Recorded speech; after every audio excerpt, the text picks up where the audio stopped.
Hello everyone, welcome to study I Q. Study I Q के इस video में मैं आपको पढ़ाऊंगा जो 300 बेस्ट एमसीक्यू हैं अगस्त के, उनका भाग 3 हिंदी में। आइए वीडियो को शुरू करते हैं। अभी अभी पावर फाइनेंस कॉरपोरेशन, ये भारत की सबसे बड़ी एनबीएफसी है, नॉन बैंकिंग फाइनेंशियल कंपनी। इतनी बड़ी है कि एक महारत्न कंपनी है। Power infrastructure, thermal power plant जो बनते हैं उन सबको फाइनेंस करती है ये पावर फाइनेंस कॉरपोरेशन। इसकी चेयरमैन बनने वाली पहली महिला कौन है? तो ये हैं परमिंदर चोपड़ा। दो महिलाएं आपको याद रखनी है, बहुत इंपॉर्टेंट, तीन बल्कि। एक तो है एमी पॉप। एमी पॉप ये पहली महिला हैं जो इंटरनेशनल ऑर्गेनाइजेशन फॉर माइग्रेशन, जिसका हेडक्वार्टर ग्रैंड सेकोनेक्स में है। ग्रैंड सेकोनेक्स नाम की जगह है, स्विट्जरलैंड। तो इंटरनेशनल ऑर्गेनाइजेशन फॉर माइग्रेशन की डायरेक्टर जनरल बनी है, महानिदेशिका बनी है एमी पॉप, और ये अमेरिका से हैं। और एक आपको याद रखनी है रवनीत कौर, क्योंकि रवनीत कौर पहली महिला हैं जो कंपटीशन कमीशन ऑफ इंडिया यानी भारतीय प्रतिस्पर्धा आयोग की चेयरमैन बनी हैं। प्रधानमंत्री मोदी जी ने ये अनाउंस करा है कि वो महिलाएं जो स्वयं सहायता समूह का मेंबर हैं उन्हें ड्रोन ट्रेनिंग दी जाएगी लखपति दीदी योजना के तहत। तो भारत सरकार क्या चाहती है कि भारत में कितनी ऐसी महिलाएं हैं जो लखपति दीदी बने? तो भारत सरकार का जो टारगेट है वो है 2 करोड़ लखपति दीदी। लखपति दीदी मतलब क्या होता है? लखपति दीदी ये होता है वो महिलाएं जो भारत में स्वयं सहायता समूह से जुड़ी हैं। हमें उनको इतना एम्पावर करना है, उनका सशक्तिकरण करना है, कम से कम वो साल में 1 लाख रुपए कमा लें, यानी लखपति दीदी। तो 2 करोड़ महिलाएं हम चाहते हैं भारत में लखपति दीदी बने। क्लियर? और एक बात और, 15,000 ऐसे स्वयं सहायता समूह हैं, सिर्फ महिलाओं वाले सेल्फ हेल्प ग्रुप्स हैं, जिन्हें ड्रोन में ट्रेनिंग दी जाएगी। तो ये भी याद रखिए, ड्रोन ट्रेनिंग सबको नहीं दी जाएगी, सारे स्वयं सहायता समूह को देना तो इम्पॉसिबल है। तो 15,000 स्वयं सहायता समूह हैं जिन्हें ड्रोन ट्रेनिंग दी जाएगी। अभी अभी कौन सी भारत की एयरलाइन है जिसने अपना लोगो नया बनाया है, जिसका नाम रखा है द विस्ता? तो ये एयर इंडिया ने किया है, तो आंसर है एयर इंडिया, द विस्ता। वैसे भी ये विस्तारा में समा गई है एयर इंडिया, ये आप जानते होंगे। और एयर इंडिया का जो मैस्कॉट है वो है महाराजा।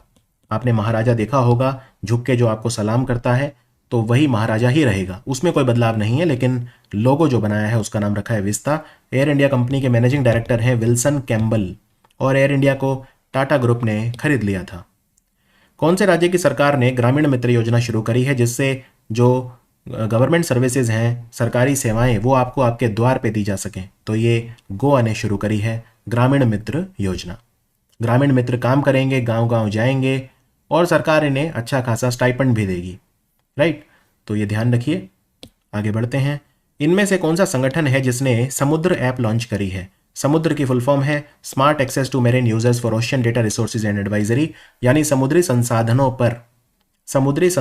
पर जो है वो सारी की सारी इंफॉर्मेशन आपको इस ऐप में मिलेगी, जिसका नाम है समुद्र। और पूरी मौसम संबंधी जानकारी वगैरह ये सब आपको इस पे मिलेगी। तो ये इनकॉइस हैदराबाद ने डिजाइन करी है, आंसर है option D, INCOIS Hyderabad. Is that clear? अभी ये सिर्फ इंग्लिश में अवेलेबल है, लेकिन फिर 8 भाषाएं और इसमें इंक्लूड की जाएंगी। और ये इनकॉइस जो संगठन है ये हमारे पृथ्वी विज्ञान मंत्रालय के अधीन काम करता है, ministry for earth science.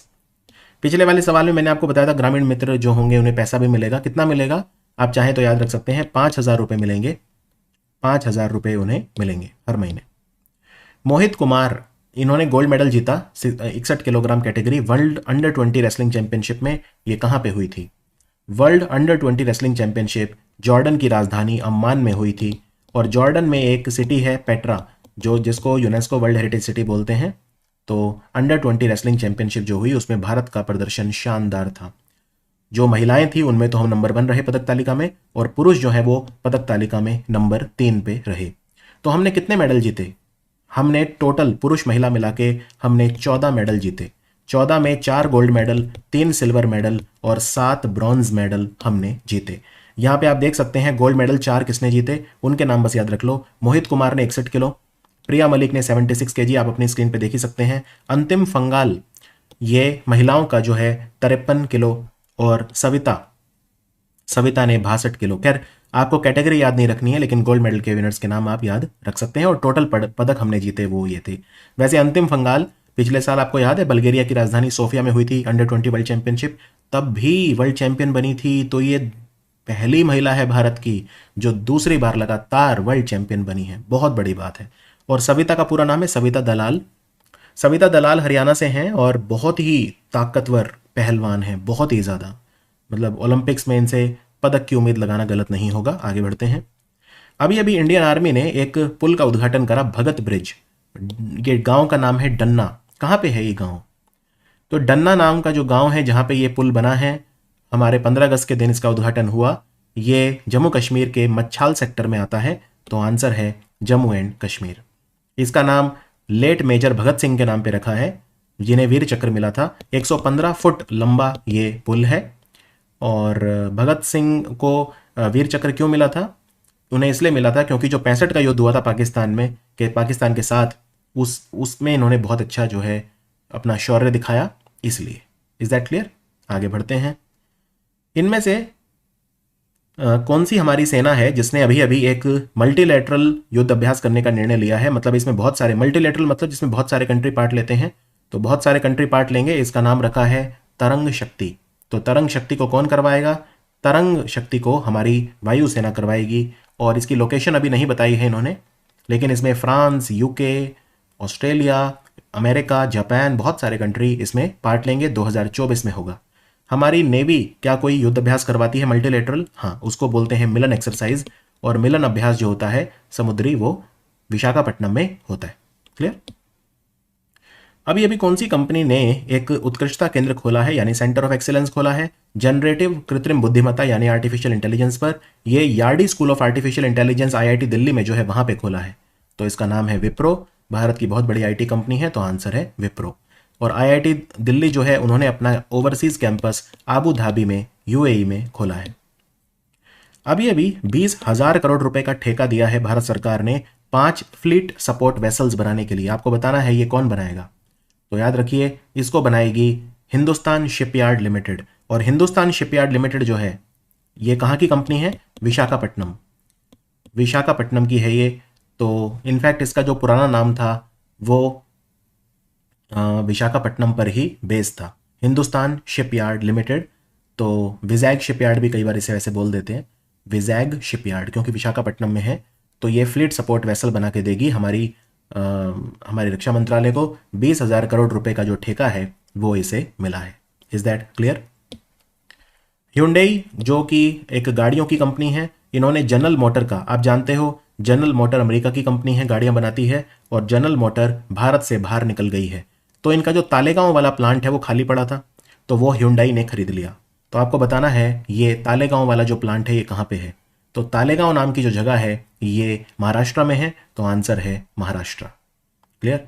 Talegaon में जो इनका प्लांट है 1,30,000 गाड़ियां यहां पे बन सकती हैं, राइट? तो अब ये Hyundai के काम आएगा। और अगर आपको नहीं पता हो तो आपको बता देता हूं कि जो Hyundai है वो दक्षिण कोरिया की जो है वो कंपनी है, Hyundai और किया मोटर, राइट? 2 कंपनियां गाड़ियों की दक्षिण कोरिया की हैं। और महाराष्ट्र में ये तालेगांव, पुणे जो जिला है वहां पे पड़ता है, तो पुणे ये भी आप याद रख सकते हैं। हालांकि इनका सबसे बड़ा प्लांट कहाँ है Hyundai का इंडिया में? श्री पेरम्बुदुर, तमिलनाडु में एक जगह है श्री पेरम्बुदुर, वहां पे है। तो वहां पे तो गाड़ियां बनती रहेंगी, लेकिन अब तालेगांव में भी बनेंगी। श्री पेरम्बुदुर तमिलनाडु में है। ICC women's player of the month कौन रहा जुलाई महीने के लिए? एशले गार्डनर रही। तो याद रखिए एशले गार्डनर। एशले गार्डनर जो है ऑस्ट्रेलिया की खिलाड़ी हैं, प्लेयर ऑफ द मंथ रही। और पुरुषों में रहे इंग्लैंड के फास्ट बॉलर क्रिस वॉक्स। अभी अभी कौन से संगठन ने उद्गम पोर्टल शुरू करा है? तो ये भारतीय रिजर्व बैंक ने करा है। उद्गम की फुल फॉर्म भी याद रखनी है, unclaim deposit gateways to access information. अगर कोई अनक्लेम डिपॉजिट है, मान लो आपने भी बैंक में कोई पैसा डाला, 10 साल तक आप भूल ही गए, आपको नहीं पता आप कौन से बैंक में कितना पैसा है, आपके मल्टीपल बैंक अकाउंट है, कई बार आदमी भूल जाता है, तो आप उद्गम पोर्टल पर जाके पता कर सकते हो कि आपने कितना पैसा किस बैंक में डाल रखा है। आप अपनी डिटेल डालोगे, केवाईसी वाले जो डिटेल है वो डालोगे, तो ये आपको बता देगा। ये आपको बता देगा कि आपका इस बैंक में इतना पैसा अनक्लेम्ड पड़ा हुआ है, मतलब 10 साल से ज़्यादा पड़ा हुआ है, जिसको आपने छुआ नहीं है। और ये इसलिए किया गया था क्योंकि आरबीआई ने 100 डेज 100 पेज कैंपेन शुरू किया था, ये पता करने के लिए कि कितने अनक्लेम डिपॉजिट पड़े हैं। तो भारत में लगभग 35,000 करोड़ रुपया पड़ा है हमारे बैंकों में, जिसको किसी ने 10 साल से छुआ भी नहीं है, मतलब डिपॉजिटर डाल के भूल गए या किसी की डेथ हो गई या वो सब। अभी अभी ये घोषणा की गई कि जो FIBA 2023 पुरुषों का बास्केटबॉल वर्ल्ड कप होगा उसमें कुछ महिला रेफरी भी होंगी। बाय द वे बस आपको इतना याद रखना है कहाँ पे होगा, तो 3 कंट्रीज में मिलकर होगा, जापान, फिलीपींस और इंडोनेशिया। और इसके लिए एक कार्टून भी बनाया गया जिसका नाम है जिप, JIP। JIP कुछ नहीं है, जैसे जापान, I से इंडोनेशिया, P से फिलीपीन, तो जिप एक शुभंकर है, मैस्कॉट है, जो एक कार्टून बनाया इन्होंने जिसका नाम जिप रखा है। अग्निबाण नाम का सॉर्टेड, अग्निबाण सॉर्टेड जो है सब ऑर्बिटल टेक्नोलॉजिकल डेमोन्स्ट्रेटर नाम का रॉकेट, ये कौन लॉन्च करेगा? इनका खुद का प्राइवेट लॉन्च पैड है सतीश धवन स्पेस सेंटर, श्रीहरिकोटा, आंध्र प्रदेश। ये कंपनी है अग्निकुल कॉस्मोस, अग्निकुल कॉस्मोस। और अग्निबाण तो रॉकेट का नाम है, इंजन का नाम क्या है? इंजन का नाम है अग्निलेट, अग्निलेट इंजन है, और अग्निबाण जो है वो रॉकेट है, और जो कंपनी है वो है Agnikul Cosmos. Is that clear? ये कंपनी किसने शुरू करी थी? ये कई लोगों ने मिलकर शुरू करी थी, IIT मद्रास की कंपनी है ये, श्रीनाथ रविचंद्रन, मोइन SPM, SR चक्रवर्ती, तो कई लोगों ने मिलकर शुरू करी थी।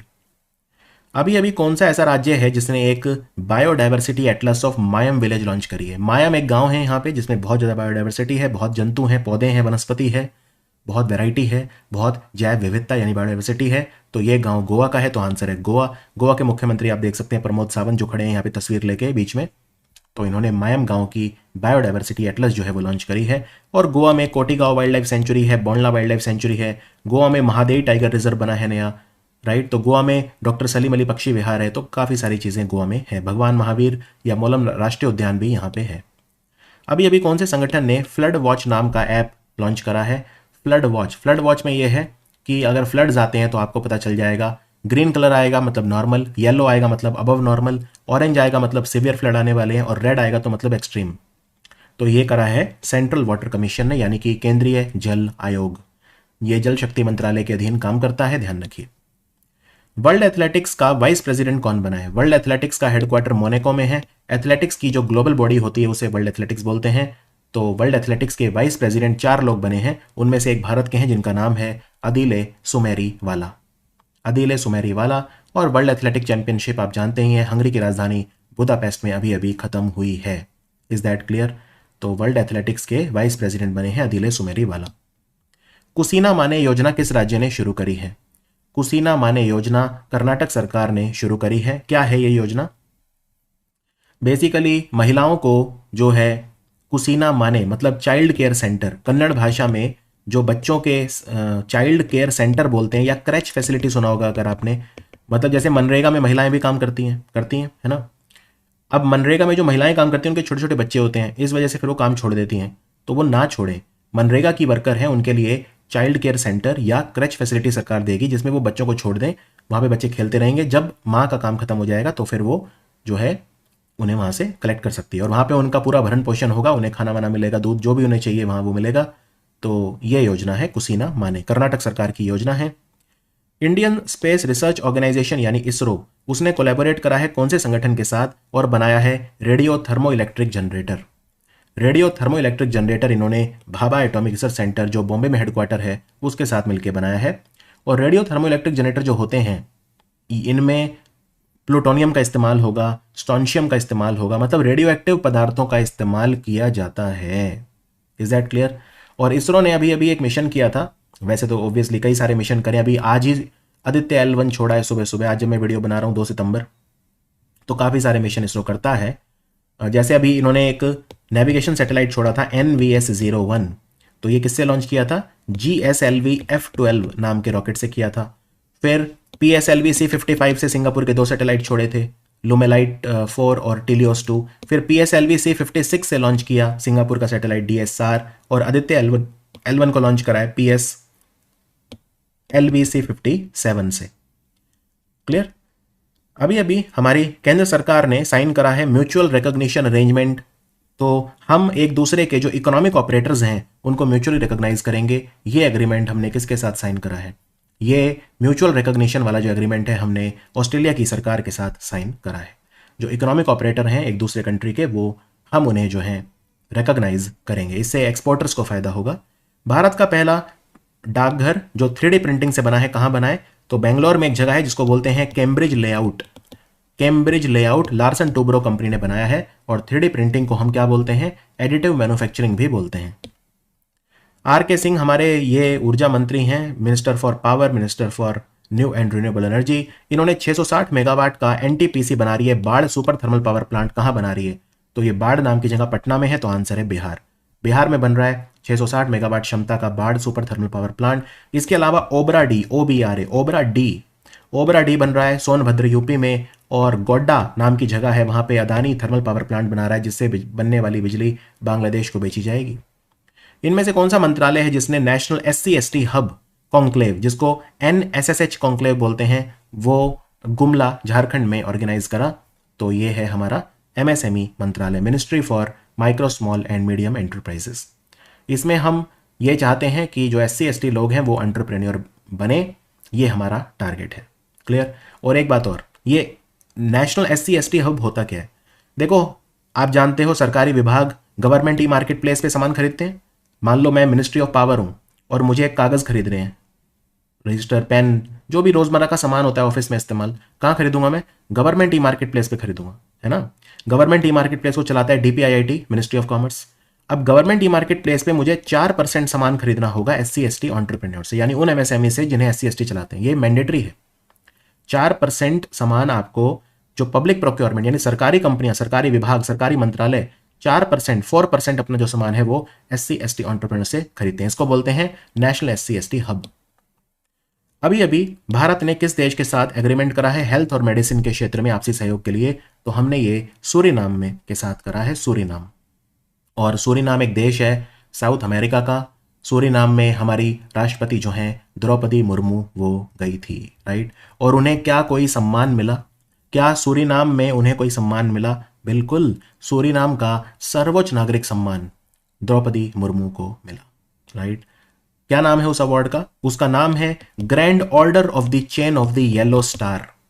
येलो स्टार मतलब पीला तारा। Grand order of the chain of the yellow star उन्हें मिला। और सूरीनाम में 150 साल हो गए हैं भारतीयों के। भारतीयों ने सूरीनाम में पहली बार 1873 में गए थे, हम अभी बैठे हैं 2023 में, तो 150 साल पहले जो है भारत के लोग सूरीनाम में गए थे। मनसुख मांडविया जो है उन्होंने एक global initiative on digital health का उद्घाटन किया गांधीनगर में। ये किस संगठन के द्वारा मैनेज किया जाएगा? तो ये विश्व स्वास्थ्य संगठन के द्वारा किया जाएगा, वर्ल्ड हेल्थ ऑर्गेनाइजेशन।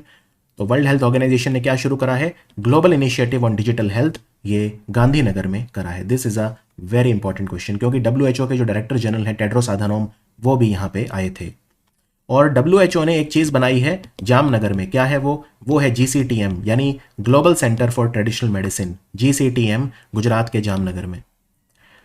हमारी केंद्र सरकार ने डिजिटल इंडिया प्रोजेक्ट, उसमें जो पैसा खर्च होगा वो 14,903 करोड़ रुपया खर्च करेगी हमारी सरकार डिजिटल इंडिया प्रोजेक्ट में। आपको बताना है इसमें हम कितने IT प्रोफेशनल्स हैं जिनको रीस्किल और अपस्किल करेंगे अगले 5 सालों में। तो हम जो है इसमें 6.25 लाख, ठीक है, 6.25 लाख, ऑप्शन डी, 6.25 लाख हम जो IT प्रोफेशनल्स हैं उनको रीस्किल करेंगे और अपस्किल करेंगे। यानी ये लोग पहले से इंजीनियर हैं। IT प्रोफेशनल मतलब होता है जो पहले से इंजीनियर है। क्लियर? लेकिन इसके साथ साथ हम 2,65,000 लोग हैं जिन्हें इंफॉर्मेशन सिक्योरिटी में ट्रेन करेंगे। 2,65,000 लोगों को इंफॉर्मेशन सिक्योरिटी में हम ट्रेनिंग देंगे, ये भी ध्यान रखिए। और आप यहाँ पे ये जो वॉलपेपर लगा है पीछे, इस पे देख सकते हैं प्रधानमंत्री मोदी ने PM ई-बस सेवा शुरू करी है। ई-बस सेवा में 10,000 ई-बस चलेंगी भारत में, जिनको खरीदने के लिए सरकार फाइनेंशियल सपोर्ट देगी। तो इसमें 57,613 करोड़ रुपए का खर्चा होगा। ये बसें उन शहरों में चलेंगी जिनकी आबादी 3 लाख से ज्यादा है। तो ऐसे 169 सिटीज भारत में चूज किए गए हैं। उसके अलावा PM विश्वकर्मा योजना, जिसमें जो लोग हाथ से काम करते हैं, ऐसे 18 व्यवसाय हैं जिनको 13,000 करोड़ रुपए जिन पे खर्च किया जाएगा। PM विश्वकर्मा हाथ से काम करने वाले लोग, जैसे जो कपड़ा सिलता है जिसे दर्जी बोलते हैं, या जो जूते बुनता है जिसे कॉबलर कहा जाता है, या मोची कई बार कह देते हैं, सुनार, लुहार, या जो गोल्ड स्मिथ वगैरह कहते हैं, कारपेंटर लकड़ी जो बनाता है। तो ये सब जो प्रोफेशन होते हैं, तो इनको कैसे फायदा होगा? इन्हें 1 लाख रुपए का लोन मिलेगा सिर्फ 5% ब्याज पे। और अगर ये उसको टाइम पे चुका देते हैं तो अगली बार 2 लाख का लोन भी ले सकते हैं। समझ में आया? तो ये है PM विश्वकर्मा योजना। सरकारी जो स्कीम्स है ना, उन पे नजर रखिए, बहुत इंपॉर्टेंट है। अभी किस संगठन ने handbook on gender stereotype launch करी है? देखो, जेंडर या सेक्स एजुकेशन वगैरह इंडिया में कम है, तो 30 पन्नों की किताब सुप्रीम कोर्ट ने लॉन्च करी है, जेंडर स्टीरियोटाइप्स हैंडबुक। तो आंसर है भारत का सुप्रीम कोर्ट। कौन से राज्य ने भगवान बिरसा मुंडा जोड़ा रास्ते योजना शुरू करी है? इसका नाम बिरसा मुंडा के नाम पे रखा है, जिनका जन्मदिन हम जनजातीय गौरव दिवस के रूप में मनाते हैं। बिरसा मुंडा का जन्म उलीहतू गांव में हुआ था, झारखंड के थे ये, मुंडा ट्राइब से थे। तो इसमें बेसिकली क्या है, महाराष्ट्र सरकार ने शुरू करी है, और महाराष्ट्र में वो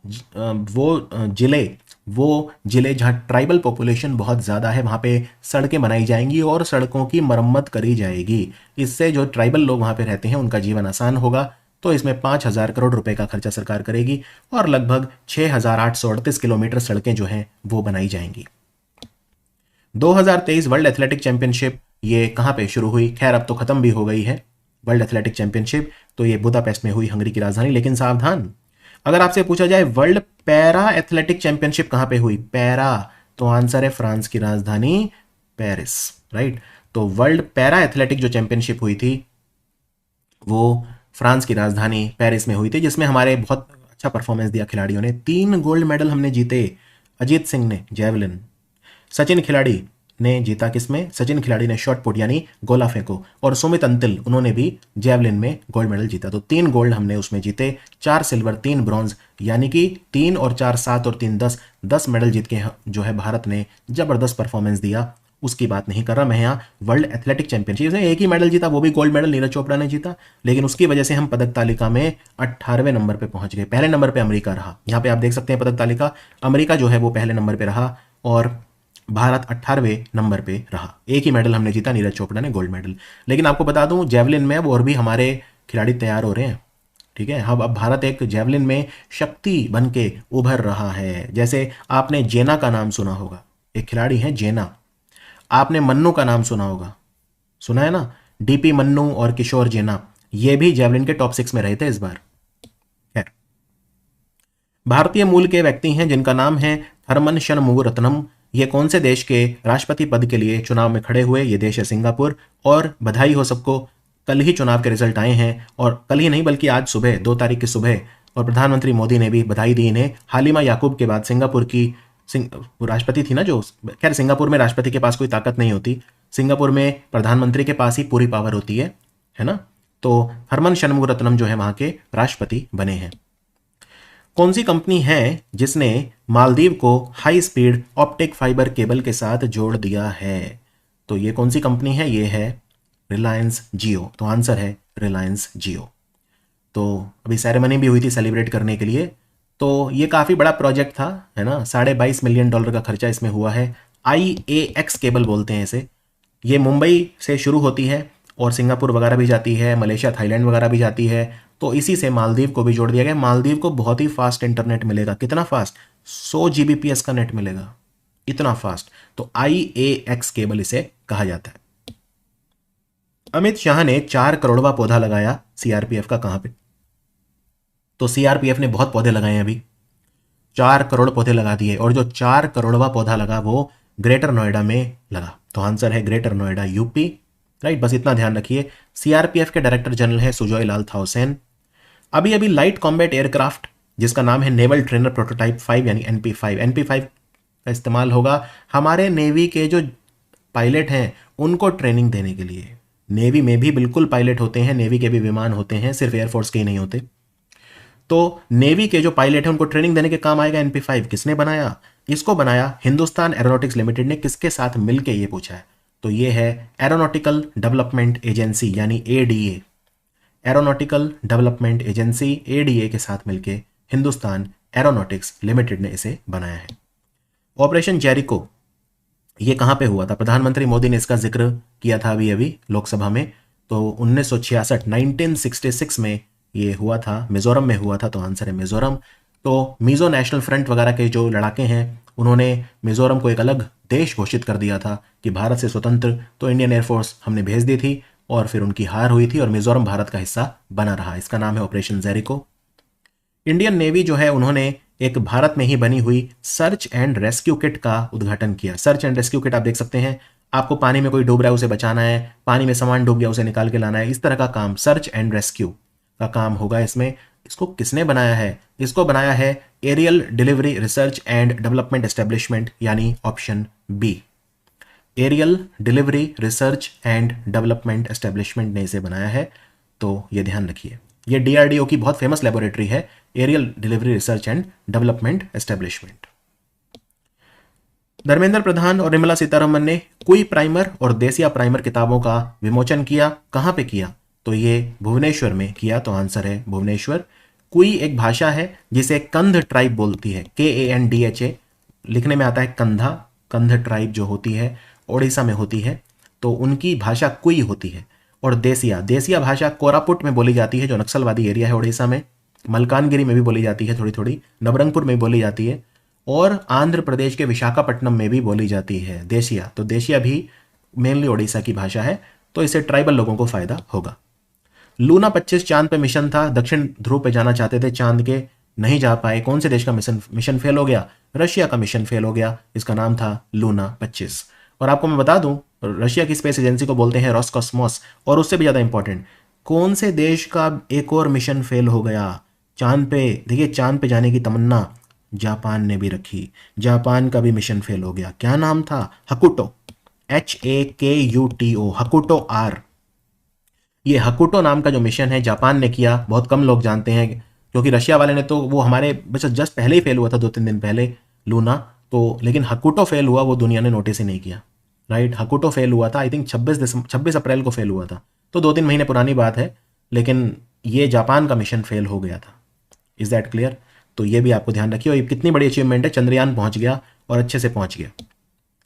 अभी अभी जो वर्ल्ड अंडर-20 रेसलिंग चैंपियनशिप हुई थी, जिसका जिक्र मैंने अभी किया था, जॉर्डन की राजधानी अम्मान में, महिलाओं में गोल्ड मेडल किसने जीते? तो महिलाओं में मैंने आपको बताए थे, महिलाओं में जो हमने गोल्ड मेडल जीते, तो कितने गोल्ड मेडल जीते? तो आप देख सकते हैं, अंतिम फंगाल, इन्होंने बैक टू बैक, पिछले साल भी वर्ल्ड चैंपियन और इस साल भी वर्ल्ड चैंपियन। इसके अलावा सविता दलाल, उन्होंने भी जो है गोल्ड मेडल जीता, तो भारत पदक तालिका में नंबर 1 रहा। Is that clear?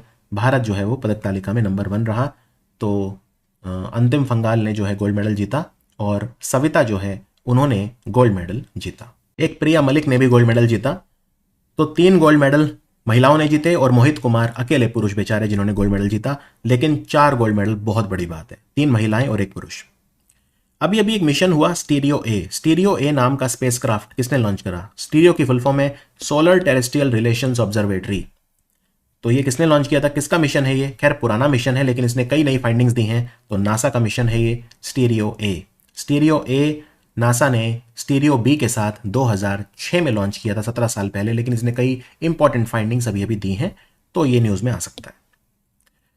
अभी अभी भारत का कौन एक महान वैज्ञानिक है जिसने एक नया तरीका बनाया है जिससे जो प्रिसाइज नैनो मैकेनिकल टेस्टिंग आप मटेरियल की कर सकते हैं बहुत ही छोटे स्केल का इस्तेमाल करके?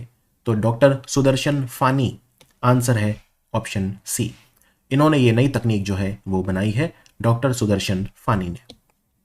नेशनल ग्रीन ट्राइब्यूनल ने कहा है कि जो बागजान तेल का कुआं है वहां से तेल और गैस लीक हुआ, आग लगी, 3 लोग मर गए, कुछ घायल हुए, उनको मुआवजा दो। कौन देगी मुआवजा? ऑयल इंडिया लिमिटेड, महारत्न कंपनी बनी है, अभी 13वीं महारत्न कंपनी बनी है ऑयल इंडिया लिमिटेड, क्योंकि असम में है ये, तिनसुकिया जिले में आता है। BP कटाके नाम की कमेटी बनी थी। BP कटाके एक जस्टिस हैं, जज हैं, उनके नेतृत्व में कमेटी बनी थी जांच के लिए। तो BP कटाके कमेटी ने यह कहा कि oil India limited company OIL जो है महारत्न कंपनी, उसने इलीगली तेल और गैस निकाला, यहां से आग लग गई, 3 लोग मर गए, उनको मुआवजा दो।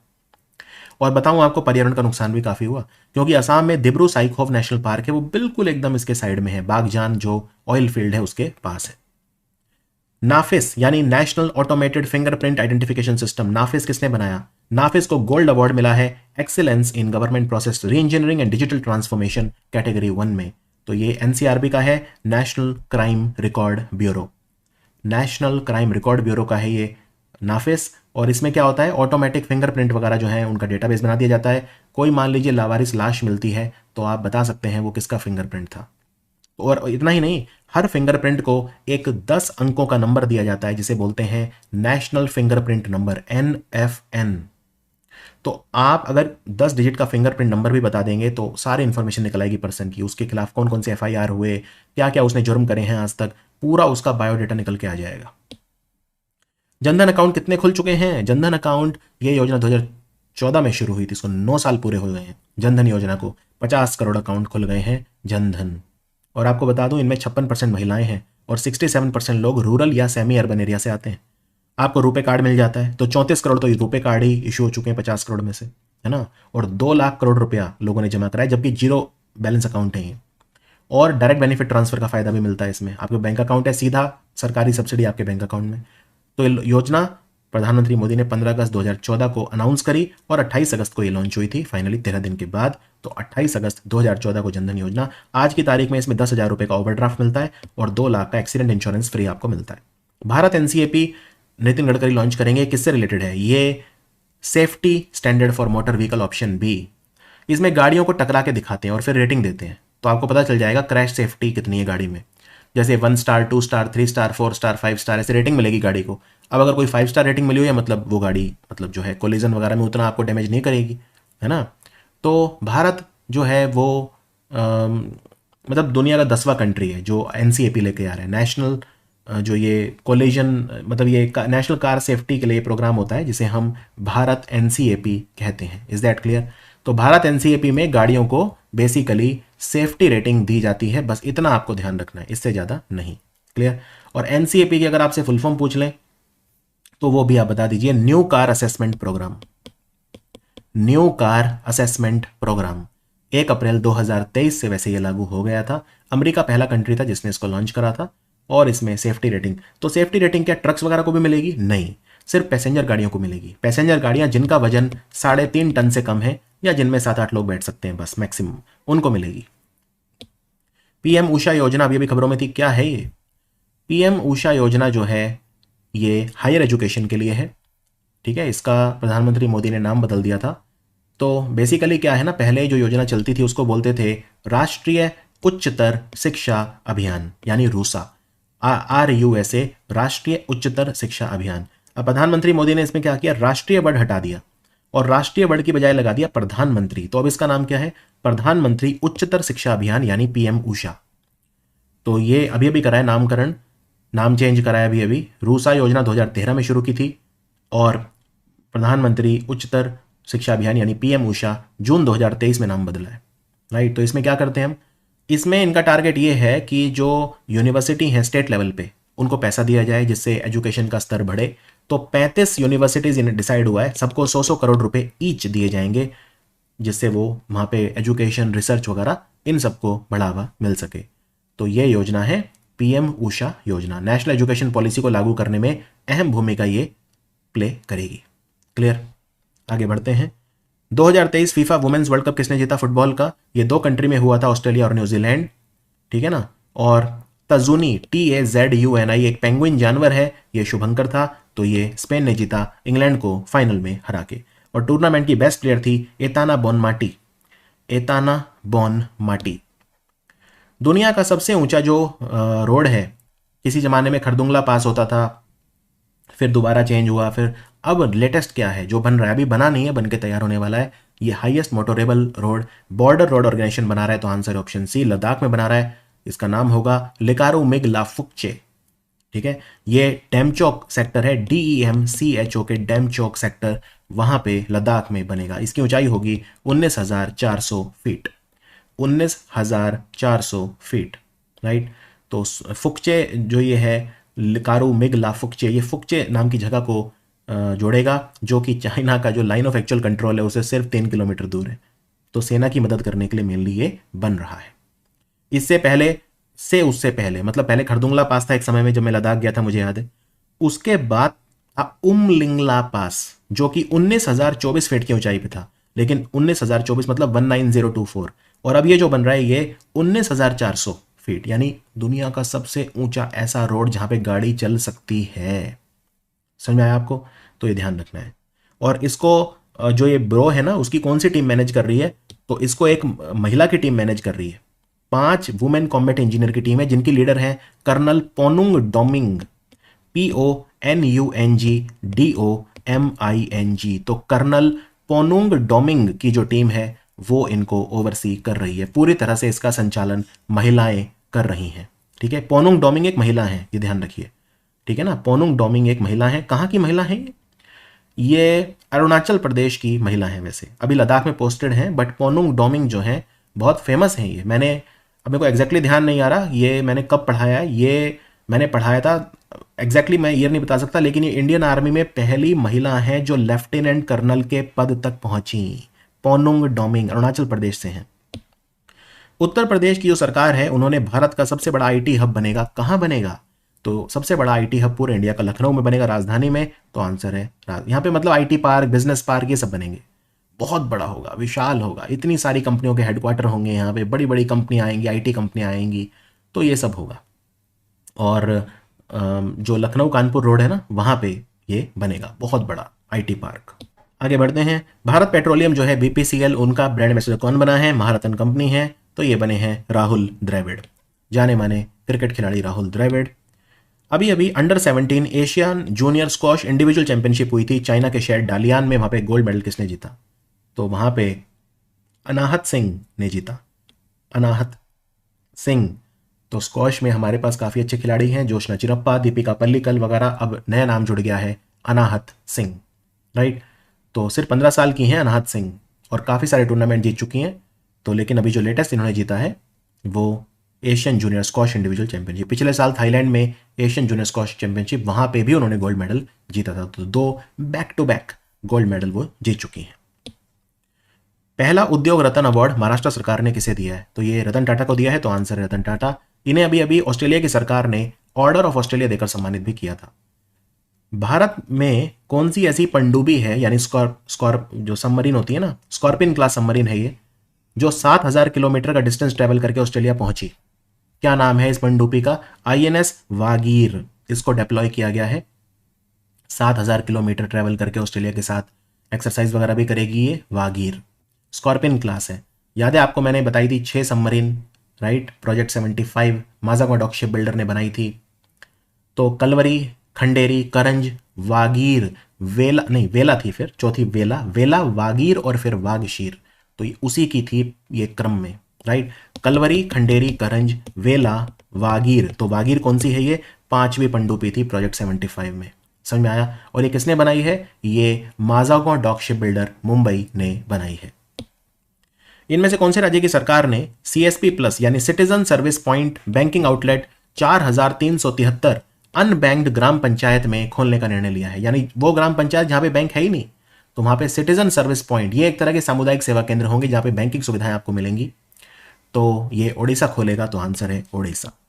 ओडिशा की सरकार ने बहुत सारे बैंकों के साथ पार्टनरशिप करी है, 6 सरकारी बैंकों के साथ पार्टनरशिप करी है, SBI, Punjab national bank, UCO bank, UBI, bank of Baroda और बैंक ऑफ इंडिया। यूबीआई मतलब union bank of India. Is that understood. पहला सरकारी बैंक कौन सा है जिसने ऑनलाइन लॉकर एग्रीमेंट एग्जीक्यूशन करा है, digital document execution programme. Locker चाहिए, ऑनलाइन ले लो, ऑनलाइन एग्जीक्यूट हो जाएगा, पूरा ये करा है इंडियन बैंक ने। अभी अभी मो जंगल जामी योजना ट्राइबल लोगों के लिए किसने शुरू करी है, ओडिशा के मुख्यमंत्री नवीन पटनायक ने शुरू करी है। क्या है ये योजना, इसमें जंगलों में रहने वाले लोगों को, जो ट्राइबल लोग हैं, उन्हें अधिकार दिए जाएंगे, कम्युनिटी राइट्स दिए जाएंगे, फॉरेस्ट राइट दिए जाएंगे, मतलब उन्हें वहां से कोई निकाल नहीं सकता। जंगल के जो संसाधन है, जो रिसोर्सेज हैं, उन पे उनके पूरे अधिकार हैं, ऐसा ये योजना है। तो मो जंगल जामी योजना। भारत सेकंड रैंक आई, 16th इंटरनेशनल ओलंपियाड हुआ था एस्ट्रोनॉमी और एस्ट्रोफिजिक्स पे, खगोल विज्ञान के ऊपर हुआ था। कहाँ पे हुआ था, ये पोलैंड के शहर चोरजो में हुआ था। चोरजो स्पेलिंग है स्पेलिंग है CHORZOW, चोरजो, राइट। तो भारत की सेकंड रैंक इसमें आई। यूनाइटेड किंगडम यानी ब्रिटेन नंबर 1 पे रहा। विश्वनाथ आनंद जो है उसके बाद पहला भारत का खिलाड़ी जो वर्ल्ड कप हुआ था ना, शतरंज का वर्ल्ड कप, उसमें फाइनल तक गया, तो ये है प्रज्ञानंदा, तमिलनाडु के खिलाड़ी हैं, आर प्रज्ञानंदा, ऑप्शन ए। और मैग्नस कार्लसन से हार गए, लेकिन फिर भी बहुत बड़ी अचीवमेंट है कि वर्ल्ड कप के फाइनल तक पहुंचे। ये अजरबैजान की राजधानी बाकू में टूर्नामेंट हुआ था। और विश्वनाथ आनंद भारत के 37 साल तक नंबर 1 खिलाड़ी रहे। अगर आपसे पूछा जाए विश्वनाथ आनंद के बाद अब भारत का नंबर 1 खिलाड़ी कौन है, तो आंसर है डी गुकेश। उसका आंसर फिर वो नहीं है, क्योंकि भारत का नंबर 1 खिलाड़ी डी गुकेश है। वो बात अलग है कि वर्ल्ड कप में आर प्रज्ञानंदा आगे निकल गए। Indira Gandhi memorial tulip garden, यहाँ पे 15 लाख पुष्प हैं, 15 लाख फूल हैं टुलिप के। कहाँ है ये एशिया का सबसे बड़ा पार्क जो है बन गया है, ये श्रीनगर में है, तो आंसर है श्रीनगर। जबरवां रेंज के जो पहाड़ हैं, जबरवां रेंज श्रृंखला, पर्वत श्रृंखला, यहाँ पे 68 अलग अलग तरह के टुलिप पाए जाते हैं। और ये पार्क 2007 में ओपन हुआ था। पहला एयरपोर्ट नॉर्थ ईस्ट में कौन सा है जहां पे डिजी यात्रा फैसिलिटी दी गई है? ये है लोकप्रिय गोपीनाथ बोरदोलोई इंटरनेशनल एयरपोर्ट यानी ऑप्शन ए। ये बेसिकली असम का एयरपोर्ट है। गुवाहाटी एयरपोर्ट का नाम है गोपीनाथ बोरदोलोई के नाम पे रखा है, जो फ्रीडम फाइटर थे और असम के पहले मुख्यमंत्री थे। ये एयरपोर्ट मैनेज करता है एयरपोर्ट अथॉरिटी ऑफ इंडिया। डिजी यात्रा क्या होता है? डिजी यात्रा में फेशियल रिकॉग्निशन टेक्नोलॉजी का इस्तेमाल होता है। बहुत आसानी से आपके ticket verification, ID check, check in, वो सब हो जाता है, राइट। तो उसे बोलते हैं डिजी यात्रा। कौन सा फॉरेंसिक इंस्टीट्यूशन है भारत का जो पहला है इंडिया में जिसने ब्लॉकचेन टेक्नोलॉजी का इस्तेमाल किया, ब्लॉकचेन टेक्नोलॉजी को इंटीग्रेट करा है? तो ये है दिल्ली फॉरेंसिक साइंस लेबोरेटरी, यानी आंसर है ऑप्शन ए। और अगर आपसे पूछें कि नेशनल फॉरेंसिक जो science laboratory, national forensic science university NFSU, इन्होंने अपना ओवरसीज कैंपस कहां पे खोला है, राइट। NFSU कहां पे है? गांधीनगर अहमदाबाद रोड पे आती है गुजरात में। National forensic science university main जो हेडक्वार्टर है उनका वहीं पे है, गांधीनगर अहमदाबाद रोड पे। तो इन्होंने अपना ओवरसीज कैंपस खोला है। ये भारत की पहली फॉरेंसिक यूनिवर्सिटी है जिन्होंने अपना ओवरसीज कैंपस खोला है। अब ये बताइए कहाँ पे खोला है? ये बड़ा अच्छा सवाल है और ये कोई नहीं बता पाएगा। तो इन्होंने ये जो खोला है अभी जिंजा नाम की जगह है, युगांडा में खोला है। अफ्रीका का देश है युगांडा, ये तो आपको पता है।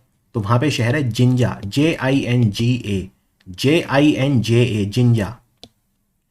पहला प्रो गोविंदा लीग कौन ऑर्गेनाइज कर रहा है? प्रो गोविंदा क्या? गोविंदा मतलब उनको बोलते हैं जो दही हंडी उतारते हैं ऊपर से, दही हंडी फोड़ते हैं, उतारते हैं, जो भी आप वर्ड यूज करना चाहो। महाराष्ट्र सरकार ने शुरू करी है प्रो गोविंदा लीग। महाराष्ट्र में अब जो दही हंडी है वो एक ऑफिशियल स्पोर्ट है, तो इसमें इंश्योरेंस भी मिलेगा आपको और 50,000 लोग खेलेंगे। अगर किसी गोविंदा की डेथ हो गई, राइट, तो महाराष्ट्र सरकार 10 लाख रुपए उसके परिवार को देगी। इतना ही नहीं, गोविंदास को सरकारी जो मतलब महाराष्ट्र में 5% कोटा है स्पोर्ट्स पर्सन, उसमें भी वो एलिजिबल होंगे, यानी उनको स्पोर्ट्स पर्सन माना जाएगा गोविंदास को। और 11 लाख रुपए मिलेंगे जो जीतेगा दही हांडी कॉम्पिटिशन। सेकंड नंबर पे 7 लाख और तीसरे नंबर पे 5 लाख, चौथे नंबर पे 3 लाख। दही हांडी का टूर्नामेंट है, इसका नाम है प्रो गोविंदा लीग। जन्माष्टमी पे होगा अभी ये, जन्माष्टमी आने वाली है, आई थिंक 7 तारीख की है, 7 सितंबर की, उस दिन ये होगा।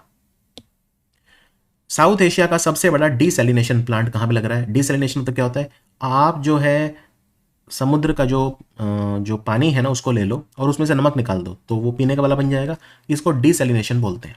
तो ये तमिलनाडु में लग रहा है साउथ एशिया का सबसे बड़ा डीसैलिनेशन प्लांट। इसमें कितना खर्चा आ रहा है? लगभग 4,276 करोड़ का खर्चा आ रहा है।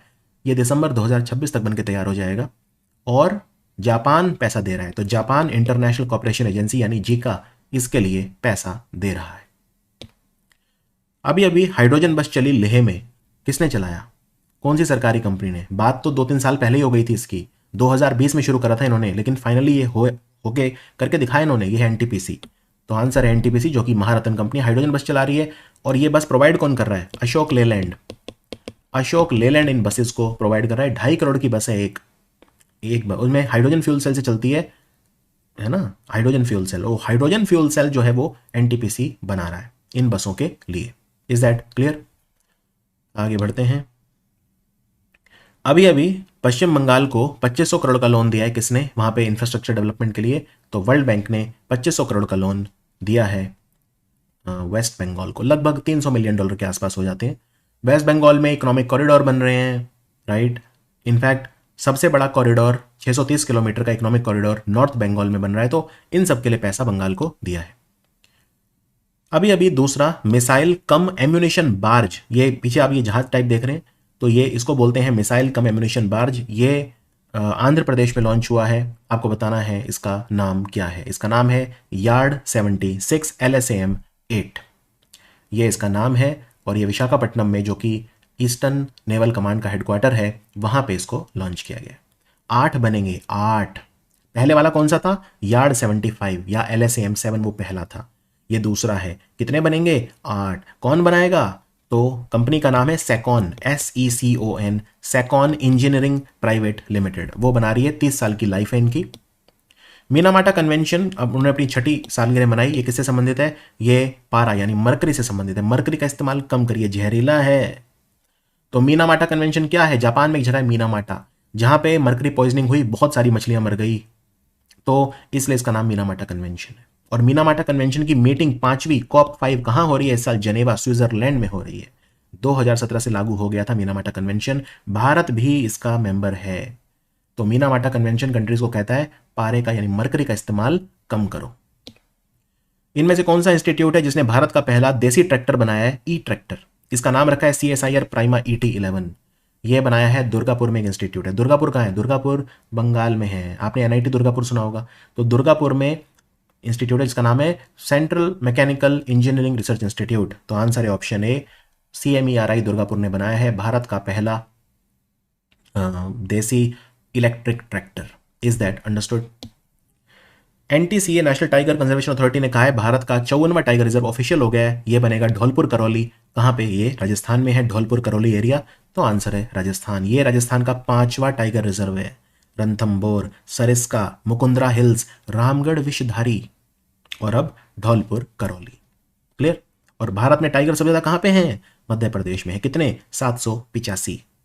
अभी टाइगर की गिनती हुई थी, कितने भारत में टाइगर हैं? 3682 टाइगर हैं, जिसमें मध्य प्रदेश में सबसे ज्यादा है, कर्नाटक में दूसरे नंबर पे सबसे ज्यादा है। जिम कॉर्बेट में टाइगर सबसे ज्यादा है अगर आप टाइगर रिजर्व की बात करें, और दूसरे नंबर पे बांदीपुर टाइगर रिजर्व कर्नाटक में सबसे ज्यादा है। नेशनल ग्रीन ट्राइब्यूनल का चेयरमैन कौन बना है? ये बने हैं जस्टिस प्रकाश श्रीवास्तव। तो आंसर है ऑप्शन डी। तमिलनाडु की सरकार ने India centre for advance manufacturing बनाने का निर्णय लिया है, किसके साथ मिलकर? तो इसको फंड करेगा world economic forum. World economic forum इसमें अपनी एक्सपर्टीज, रिसर्च, टेक्नोलॉजी वगैरह देगा। तो वर्ल्ड इकोनॉमिक फोरम के साथ मिलकर चेन्नई में बनेगा India centre for advanced manufacturing. और एक नेशनल मैन्युफैक्चरिंग इनोवेशन सर्वे होता है जिसको department of science and technology UNIDO के साथ मिलकर करवाता है, उसमें कर्नाटक ने टॉप किया था। गूगल ने अपना आर्टिफिशियल इंटेलिजेंस मॉडल बनाया है, उसका नाम क्या रखा है? तो गूगल ने अनाउंस करा है अपना जो आर्टिफिशियल इंटेलिजेंस मॉडल है जिसका नाम है जेमिनी। तो आंसर है ऑप्शन ए, जेमिनी। ये चैट GPT को राइवल करेगा। और गूगल ने एक और बनाया था जिसका नाम बार्ड रखा था, BARD, बार्ड। और मेटा ने क्या बनाया है? मेटा का AI मॉडल का क्या नाम है? लामा, LLAMA, लामा। ये मेटा का है। क्लियर? तो ये था हमारा 300 बेस्ट MCQ अगस्त, उसका भाग 3 हिंदी में। मिलते हैं बहुत जल्दी भाग 4 में। Thank you for watching study IQ।